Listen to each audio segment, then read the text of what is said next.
Hello dear student, আজকে চলে এসেছি অন্য একটা টপিক নিয়ে, সোর্সেস অফ ইন্ডিয়ান কনস্টিটিউশন, ভারতীয় সংবিধানের বিভিন্ন উৎস। ঠিক আছে, এই টপিকটা খুবই ইম্পর্ট্যান্ট, এখান থেকে 1 মার্কস থাকে অনেক পরীক্ষাতে। তো এটা একটা টার্গেটেড এরিয়া হতে পারে কোশ্চেন আসার। তো আমরা টপিকটা শুরু করে দিই। প্রথমে কিছু প্রথমে আগে দেখে নেব যে কোন দেশ থেকে কোন বৈশিষ্ট্যগুলো নেওয়া হচ্ছে, তার উপর বেসড করে তারপর কিছু এমসিকিউ প্র্যাকটিস করে নেবো আজকে আমরা। ঠিক আছে, তো আগে একটু কনস্টিটিউশন সম্পর্কে আমরা একটু জেনে নিই। Indian constitution came into existent on 26 November 1949। ভারতীয় সংবিধান 1949 সালে 26শে নভেম্বর অস্তিত্বে আসে। তাহলে 1949 সালে 26শে নভেম্বর ভারতীয় সংবিধান কিন্তু তৈরি হয়ে গেছিলো এবং অ্যাডপ্ট করে নেওয়া হয়েছিল। কিন্তু ভারতীয় সংবিধান শুরু হয়েছিল কবে? এটা হচ্ছে 26শে জানুয়ারি 1950 সাল থেকে। নিচেই দেয়া আছে, Indian constitution came into effect from 26 জানুয়ারি 1950। ভারতীয় সংবিধান 1950 সালে 26শে জানুয়ারি কার্যকর হয়। একটা ডেট হচ্ছে 26শে নভেম্বর 1949, এটা অ্যাডপ্ট করা হয়েছে। আর কমেন্সমেন্ট মানে শুরু হয়েছে 26শে জানুয়ারি 1950।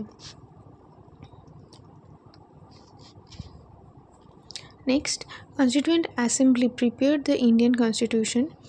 ভারতের গণপরিষদ ভারতের সংবিধান তৈরি করে। তাহলে ভারতের সংবিধানকে তৈরি কে করে? এটা হচ্ছে তোমার হবে কনস্টিটিউয়েন্ট অ্যাসেম্বলি।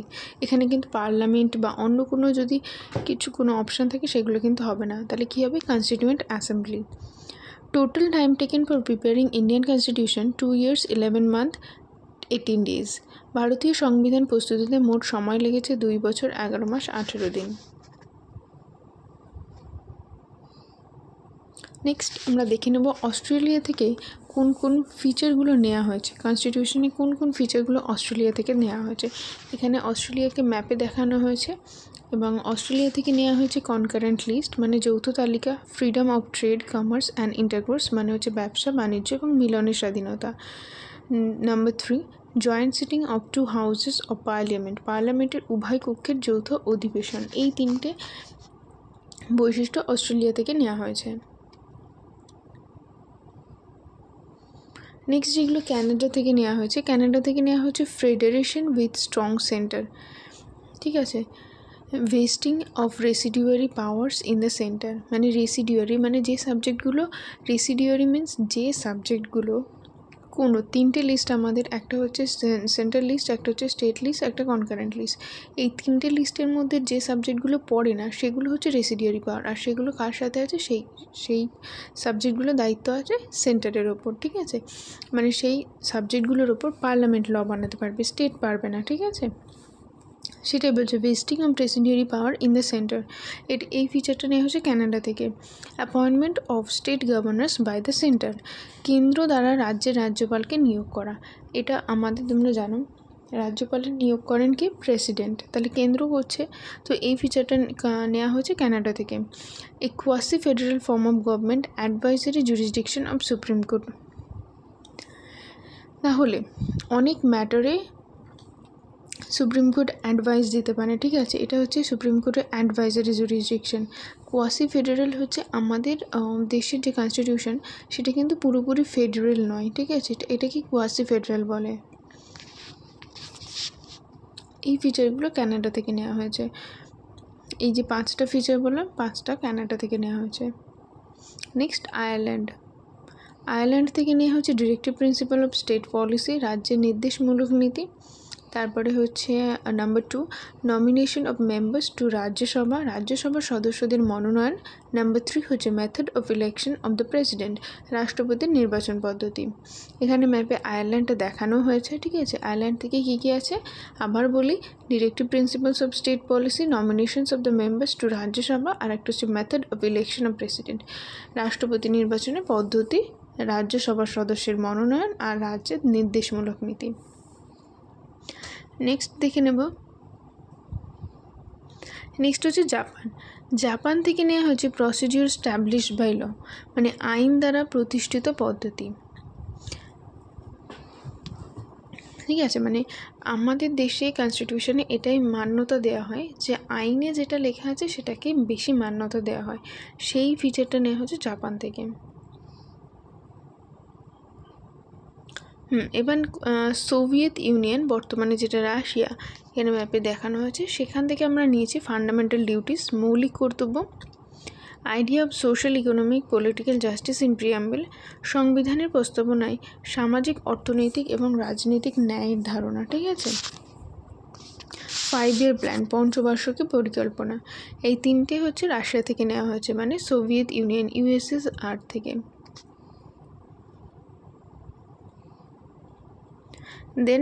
দেন হচ্ছে যুক্তরাজ্য বা ইউকে। ঠিক আছে, পার্লামেন্টারি গভর্নমেন্ট, সংসদীয় সরকার। ইউকেটা ম্যাপে দেখানো হয়েছে, এটা খুবই ছোট লাগছে যদিও। ইউকে থেকে নেওয়া হচ্ছে রুল অফ ল, আইনের শাসন, লেজিসলেটিভ প্রসিডিওর, আইনি পদ্ধতি, সিঙ্গল সিটিজেনশিপ, একক নাগরিকত্ব, ক্যাবিনেট সিস্টেম, প্রিরোগেটিভ রাইটস, বিশেষ অধিকারমূলক রিট, পার্লামেন্টারি প্রিভিলেজেস, সংসদীয় বিশেষ অধিকার, আর একটা হচ্ছে বাইক্যামেরালিজম, এটা হচ্ছে দ্বিকক্ষ বিশিষ্ট সংসদ। এই কয়েকটা নেওয়া হয়েছে যুক্তরাজ্য থেকে। তারপরে দেখে নেব মার্কিন যুক্তরাষ্ট্র বা ইউএসএ থেকে কোনটা নেওয়া হয়েছে। এই যে ইউএসএ থেকে আর ইউকে থেকে, এই দুটো কিন্তু খুব ইম্পর্ট্যান্ট। এই দুটো অনেক সময় কনফিউজও হয়ে যায় মানুষ। ঠিক আছে, এই দুটো খুব ভালো করে মুখস্থ করতে হবে।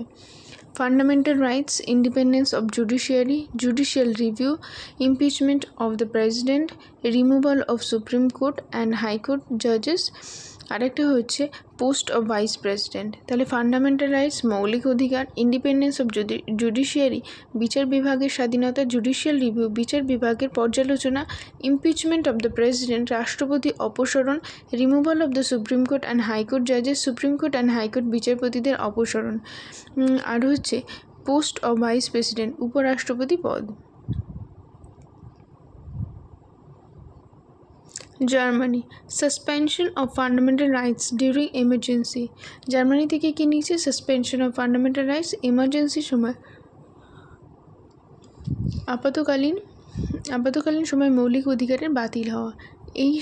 এই ফিচারটা জার্মানি থেকে নিয়েছে। যখন হচ্ছে ন্যাশনাল এমার্জেন্সি হয়েছে তখন কিন্তু অটোমেটিক্যালি ফান্ডামেন্টাল রাইটস বাতিল হয়ে যায়।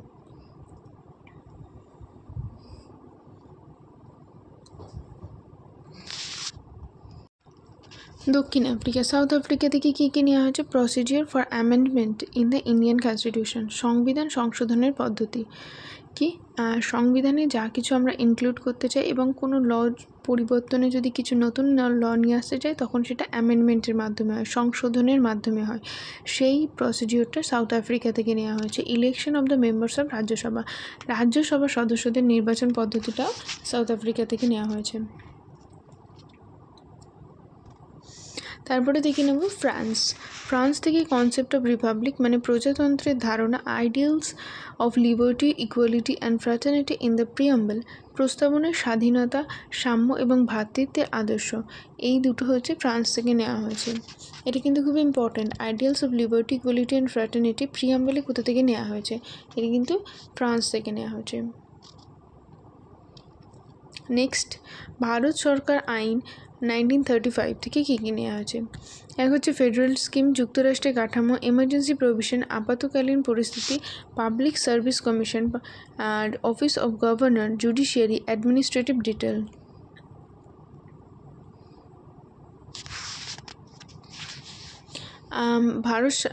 ভারত সরকার আইন 1935, এটা কিন্তু খুব ইম্পর্ট্যান্ট।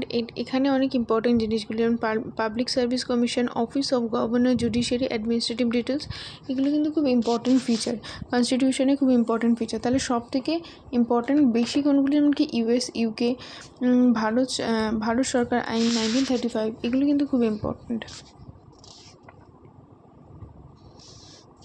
তাহলে এর যতটুকু আমরা পড়লাম তার বেসিসে একটু ইম্পর্ট্যান্ট এমসিকিউ দেখে নিই। ভারতীয় সংবিধানে মৌলিক অধিকারের বৈশিষ্ট্য কোন দেশের স্বাধীনতা, কোন দেশের সংবিধান থেকে নেওয়া হয়েছে? Option A Australia, option B Britain, option C Canada, option D মার্কিন যুক্তরাষ্ট্র। সঠিক উত্তর হয়ে যাবে অপশন টি মার্কিন যুক্তরাষ্ট্র। তো আমরা যখন এমসিকিউগুলো করছি তোমরাও দেখো যে মানে যতক্ষণ আনসার বলছি তখন একবার দেখে নাও, যে তোমরাও গেস করো যে কোন আনসারটা হতে পারে, তারপর একবার দেখে নাও, তার মানে বুঝে যাবে যে তোমরা ঠিক ভাবছো কি ভাবছো না। দেন নেক্সট, ভারতীয় সংবিধানের কোন বৈশিষ্ট্যটি ব্রিটিশ সংবিধান থেকে নেওয়া হয়েছে? অপশন এ মৌলিক কর্তব্য, অপশন বি সংসদীয় সরকার, অপশন সি বিচার বিভাগীয় পর্যালোচনা, অপশন ডি মৌলিক অধিকার। সঠিক উত্তরটি হয়ে যাবে অপশন বি সংসদীয় সরকার।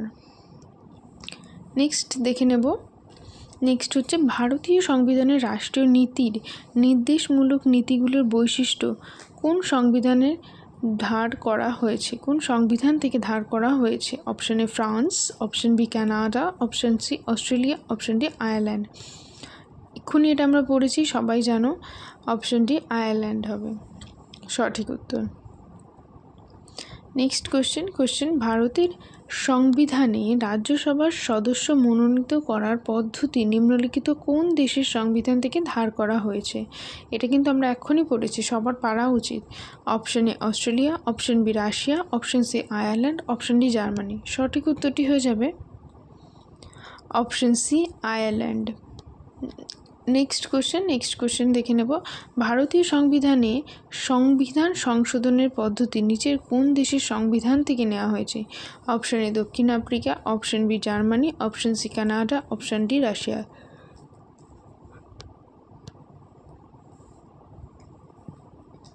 সঠিক উত্তরটি হয়ে যাবে অপশন এ দক্ষিণ আফ্রিকা। নেক্সট কোশ্চেন, ভারতীয় সংবিধানে অবশিষ্ট ক্ষমতা নেওয়া হয়েছে ড্যাশ এর সংবিধান থেকে? অপশন এ দক্ষিণ Africa, option B Canada, option C Japan, option D মার্কিন যুক্তরাষ্ট্র। সঠিক উত্তরটি হয়ে যাবে অপশন বি কানাডা। ভারতীয় সংবিধানের নিচের কোন বৈশিষ্ট্যটি সোভিয়েত সমাজতান্ত্রিক প্রজাতন্ত্র ইউএসএসআর থেকে নেওয়া হয়েছে? অপশন এ মৌলিক অধিকার ফান্ডামেন্টাল রাইট, অপশন বি প্রস্তাবনা প্রিয়াম্বেল, অপশন সি পঞ্চবার্ষিকী পরিকল্পনা 5 ইয়ার প্ল্যান, অপশন ডি সমবর্তী তালিকা মানে হচ্ছে কনকারেন্ট লিস্ট। তাহলে এবার আমরা সঠিক উত্তরটি দেখে নিই। সঠিক উত্তরটি হবে পঞ্চবার্ষিকী পরিকল্পনা 5 ইয়ার প্ল্যান। এটা কিন্তু আমরা এক্ষুনি পড়েছি। আজকের সেশন এখানেই শেষ হচ্ছে, ঠিক আছে। আমরা অনেক ইম্পর্টেন্ট মানে মোটামুটি আমরা যে কটা টপিক কভার করলাম, এই যে সংবিধানের কোথা থেকে কোন পার্টটা কোথা থেকে নেওয়া হয়েছে, যতটুকু কভার করলাম এটা কিন্তু এনাফ স্টেট পিএসসির জন্য। এটুখানি এনাফ, তোমরা এটুখানি পড়ে যাবে, কমন পেয়ে যাবে এই টপিক থেকে, ঠিক আছে।